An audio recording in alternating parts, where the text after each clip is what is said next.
It seems the heels advocate seems to be the only one who has been noticing a little trend going on in the WWE lately, especially now on the road to WrestleMania.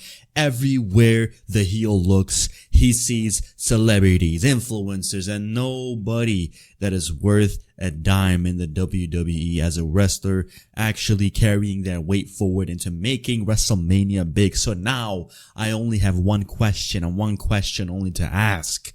Are you enjoying the show? Does it feel like WrestleMania season yet? Because right now we have Lil Yachty, we have Jelly Roll, we have I Show Speed, now we have Pat McAfee in the mix, and to top it all off, we just have the retired John Cena pull into WrestleMania 40 as if it is some sort of a bonus. If anything, John Cena being a host kind of takes away from the special moment that his last match was. I mean, obviously it wasn't that special the way the match ended, but just in terms of a historical value, that was his last match. And literally about 4 months later, he's back in the WWE ring hosting for WrestleMania. That kind of feels weird. And at the same time, they were also planning on inducting him into the Hall of Fame, but they already realized, look, if we're going to put him in the Hall of Fame now this year, then what are we going to do for next year? So I think they're going to be stalling it and they're going to leave it for Saudi Mania next year. But I want to talk about the celebrities right now, man, right? The fact that we have the CEO of TKO, Ari Emanuel, calling up Triple H to tell him that we need Pat McAfee to kind of spice up WrestleMania, that is sad. The fact that Triple H has to rely on Jelly Roll again and Lil Yachty and I Show Speed, that is completely embarrassing. Let's focus on Jelly Roll first, okay? Jelly Roll's involvement in the WWE has been somewhat okay. You know, I don't really mind it, but when we look at the context that his presence kind of influences the way that we're looking at Randy Orton and Cody Rhodes going into the, their championship main event at WrestleMania Night 1, then we're going to realize why it just is a horrible decision to keep on bringing in these celebrities. First of all, Jelly Roll's involvement was at Saturday night's main event in, August, September? I kind of forgot, but still, it was Jelly Roll teaming up with Randy Orton against Drew McIntyre and Logan Paul. Now, in that matchup, we obviously had the heels win. Randy Orton loses a match against Logan Paul. Can you imagine that? He loses a match against Logan Paul and Drew McIntyre, and, he walks away with a defeat. Fast forward immediately into next year's Mania, or the following Mania. Now we have Randy Orton wrestling for a world title. Now, you can't tell me that that somehow makes Randy Orton feel any better. And that is just not, the reason why he doesn't feel that big right now. The main reason is that pattern, right? That pattern that's been going on with him for the last, I don't know how long, maybe 2 years. He's been just jobbing out left, right, and center. The fact that Randy Orton was placed in a tag team with RK Bro, and then he teams up with Jelly Roll, and then he's like a sidekick to freaking Cody Rhodes after the King of the Ring. That is exactly what makes everything feel weird. To top it all off, when Randy Orton finally won the Chamber and he went ahead and attacked Cody Rhodes, what were the first few segments that followed that turn? It was literally Jelly Roll backstage confronting Randy, talking about, look, Randy, this is not like you. What are you doing? And they were kind of forcing this, behavior from Randy where he was they were forcing him to feel remorseful when he doesn't feel remorseful at all. And why should he? He's Randy Orton. But then the question is this: who the hell is freaking Jelly Roll, bro? Who in their right minds is going to sit there and say, wow, Jelly Roll really talked to Randy Orton and he really made it all sink in?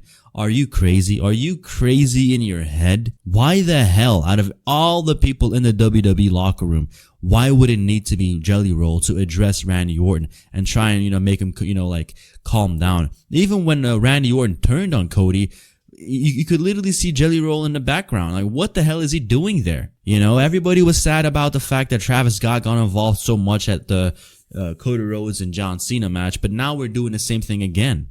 Is there nothing that the WWE learns? Is there nothing that Triple H learns from bringing in all these celebrities. Yeah, I mean, you can have your clips go viral, but like this is the problem, right? I'm going to give you guys a masterclass of social media. I would much rather have 1 million views in long form videos, regular videos, than 20 million views from shorts. That is a fact, because the fact is this: they will look at it 5 seconds, 10 seconds if you're lucky, and then scroll away. There is nothing that sticks behind. I mean, come on. Tell me the last 10 scrolls you had on TikTok. You can't remember it, bro. So that is exactly the way these numbers are on Instagram and TikTok. Whenever they're bringing in Aisha Speed, Logan Paul, Pat McAfee, whatever else celebrity it might be, it is such a quick fix that it doesn't really hold any value long term. And the fact is this: Jelly Roll is going to come in. He already had a match against Drew McIntyre and Logan Paul. He already had a match against Kit Wilson. He tries his best, okay? But he's still a celebrity that will go away. He is not a fixture. And a fixture is what we need in like WWE's landscape. We need something that will make Trick Williams feel like a big deal. Trick Williams doesn't feel like a big deal because when he made his main roster debut, what happened to him? Immediately, maybe like one of the first 2 segments that he was on SmackDown, he literally gets RKO'd by Randy. Way to go. Way to go, Triple H. Way to go ahead and build up a new star. He's getting RKO'd. He's barely beating people clean. And then he's going out there against Sami Zayn having a match, or like, Jacob Fatu, and he needs help from Drew McIntyre to beat him. This doesn't create a convincing opponent. And I know, there's going to become a moment and a WrestleMania Trick Williams is going to get the title off of Sami Zayn, and that's going to be a good feel, like a feel good moment. But we all know inevitably there is going to be a freaking run-in, cheat, or something dirty that is not going to allow Trick Williams to walk out of that arena as a clear-cut victor. That is the problem here. If we're going to look at then him walking into WrestleMania, and now we're going to have Lil Yachty tagging with him, why? What is Lil Yachty going to do for Trick Williams? What is anybody going to do for anybody that is going to be like a celebrity in this WrestleMania? If anything, they're getting more out of it than they're bringing into the WWE. Yeah, Aisha Speed can have a freaking viral moment, but come on, my brothers and sisters. The fact of the matter is this: the people that buy their tickets to go to WrestleMania, the people that sit down to watch it on Netflix or ESPN that pay $30 a month, they're not sitting there in hopes of seeing a freaking quick 2-second clip from any of these celebrities. No. The celebrity clips that come out of those events are only an afterthought. You know what I'm saying? That already happens by the time everybody's in. But who the hell is like genuinely in WrestleMania right now? It's performing 20% less than the last year. It's the worst selling WrestleMania in the last 20 years. This is the problem here. And they think the more that we're going to bring in these celebrities, the more numbers that we're going to do. I mean, come on. What crossover does Lil Yachty have with wrestling? What crossover does Aisha Speed have? What crossover does Pat McAfee have? What crossover does Jelly Roll have? And I get it. Pat McAfee was a commentator, but Pat McAfee was just sitting over there as a commentator, fully locking in on the WWE niche that carried him forward in this sport. He didn't necessarily bring over his football viewers and make them new hardcore WWE fans. And that is the problem here. They're so detached from the youth. They're so detached from the 18 to 24 demographic, or even below.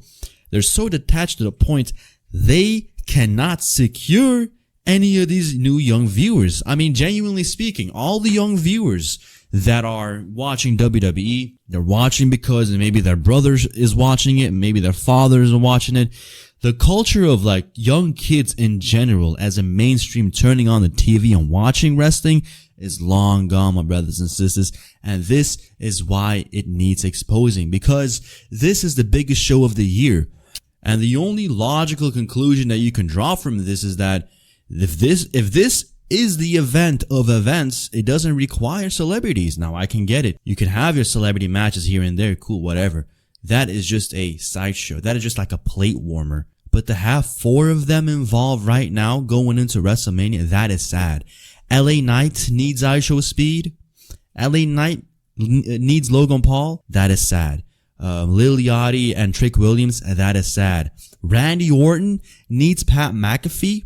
That is just ridiculous. We're gonna sit here and pretend that Randy Orton versus Cody Rhodes required the involvement of freaking Pat McAfee. That match didn't require anybody's involvement. All it really needed was for Triple H to go ahead and book a solid story behind the match. Randy Orton could have been butthurt about the fact that Cody got a title match 1 week after losing the chamber that he won, where he pinned him, RKO'd him, beat him, and somehow 1 week later, it's still Cody Rhodes walking into Mania with the World Championship. That should do something to Randy Orton. The moment they were face to face, Randy should have just RKO'd him right away. He should have just went out there and beat him down. The following week on Monday Night Raw, come out, explain yourself. The following SmackDown, have Cody come out, try and talk it out. Reiterate the fact that you've already made up your mind and go out there and beat down Cody Rhodes again. And then we're going to build up the story. Then we're going to have people confronting Cody Rhodes backstage, telling him like, look, I know Randy Orton was your mentor, but don't forget this man slapped your father across the face. He showed your father no respect. He was a legend killer, and he also wanted to go after your father. And now years later, you're over here sitting down with him at the freaking libations bus and sharing a freaking American mule with him, and you're about to cry because you're like, respecting him, loving him, needing him, and all of this BS is just not it. You want to sell WrestleMania? You want to convince us that this match had the potentiality to become the actual main event of night 2? You had it all. You went ahead and sabotaged it for yourself. This match carried so much more weight than the World Heavyweight Championship match, but now it is both garbage. That is why Pat McAfee was introduced. That is why Ari Emanuel looked at the ticket sales and said, damn man, this is supposed to be WrestleMania and it's not even selling out. I mean, look, 40 had Rock, 41 had Cena, and now 42 has nobody, and it also has nobody to fill up the entire stadium because nobody wants to go out there and pay the money. And they were so extremely cocky too about it, They were over here selling tickets for $4,000, $5,000.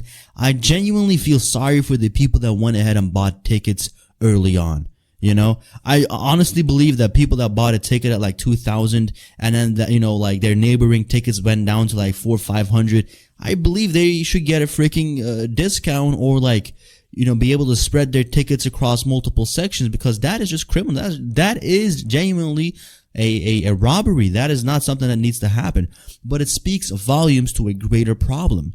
We have Cody Rhodes, Randy Orton at WrestleMania. We have CM Punk, Roman Reigns.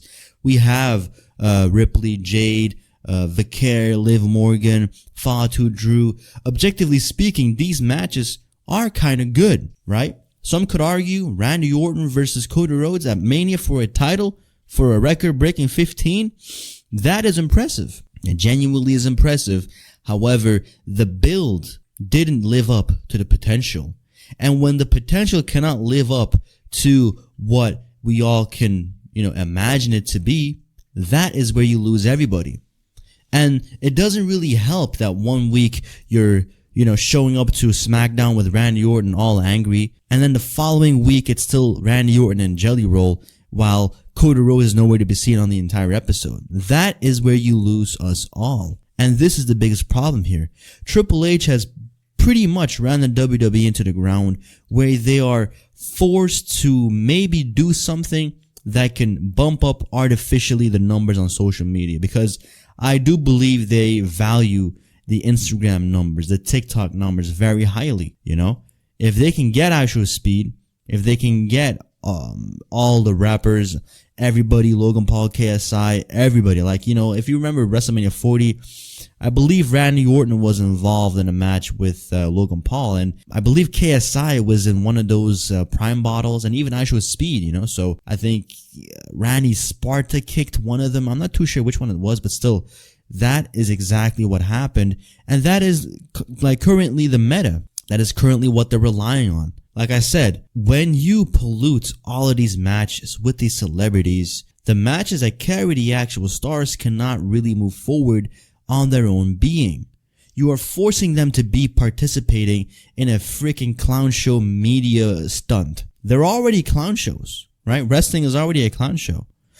Like all the actors, they're not serious freaking, all the wrestlers aren't actual actors. They're not gonna have a freaking Academy Award for a storyline. They're not gonna get the respect of actual actors in Hollywood and the Academy, you know? So you're not gonna really convince any of those wrestlers to say, oh yeah, I'm happy that Aisha Speed is involved. Oh yeah, I'm happy that Liliati is involved over Jelly Roll. I can get that. Yeah, maybe it's going to be good exposure for you on your social media. Maybe you're going to grow here and there. But in the long run, do you think any real Jelly Roll music, listener, whatever kid it might be, is going to watch WrestleMania and then in 2-3 years time be like, yeah, that was the moment that got me into wrestling. That was the moment exactly. And I can tell you that if that type of a comment ever existed, please screenshot it to me and send it over to me at Heels Advocate on Instagram, because that is complete lies, bro. I still remember one of, if not the very first time I saw professional wrestling. It was the episode of WCW when Rey Mysterio came out without a mask, and I was like, dude, you guys told me that this is Rey Mysterio. Like, where the hell is his mask? Because I remember him from the WWE video games like SmackDown vs. Raw, whatever the hell. And I was like, yeah, what's going on here, man? Like, why does he not have a mask? And then my brothers was like, yeah, he just, I don't know where his mask is, but trust me, it is Rey Mysterio, right? And he goes into the ring, he does like a freaking Hurricane Rana, he spins around this guy's freaking shoulders, boom, boom, boom. I was like, damn, okay, I'm locked in. That was my first exposure to wrestling. I highly doubt in the next 20 years, any kid is going to say, yeah, I was a big Jelly Roll fan, and one day he was walking into WrestleMania, and ever since then I've been hooked.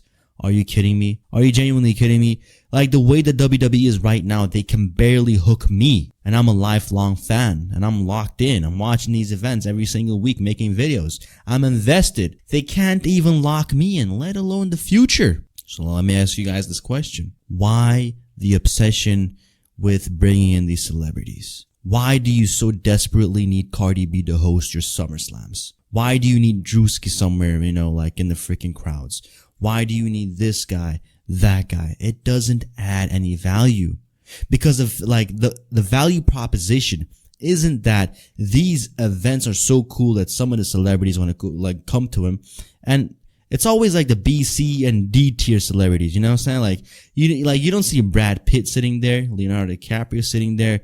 You don't see Conor McGregor ringside. You don't see John Jones ringside. You don't see freaking Cristiano Ronaldo sitting ringside. No, bro. No. They don't really care like that, So when you actually want to spend the time to pan the camera to one of these jabronis, and it is not an A tier, S tier, number 1 tier, like the elite of the elite freaking, whoever, public figures, that is just speaking volumes to how low your product is. And so you're better off not doing it, because the people that care, they will come in and talk about it, in a way that can maybe intrigue their own audience. They know their audience, right? So the fact that you want to shoehorn a collaboration with a bunch of freaking internet marks, IWC freaking neckbeards, and, Hollywood, drones, then you're going to lose everything. There is no crossover. We know them. They don't know us. You understand? And that is why I'm so sick and tired of these stupid freaking celebrity involvements. And the fact that we have, people come in like Travis Scott and be involved in a match, and he's hitting on Cody Rhodes, or even Pat McAfee low blowing Cody Rhodes, that is disrespectful. You understand? That is where I don't like where it goes. We need people to kind of back off, let us be, okay? We don't need Yachty. We don't need Speed. We don't need anybody. This is an entertainment form that's lost the freaking youth. All the things that they do right now is appealing to the 25 to 40-year-old audience. And I believe when the 25-year-olds from today in the next 15 years get to be 40 years old, there's not going to be a new freaking demographic of young people. No matter how much they want to bring out these freaking goon baiters on NXT, it is not going to work, okay? And it seems the Heels Advocate had to make this video.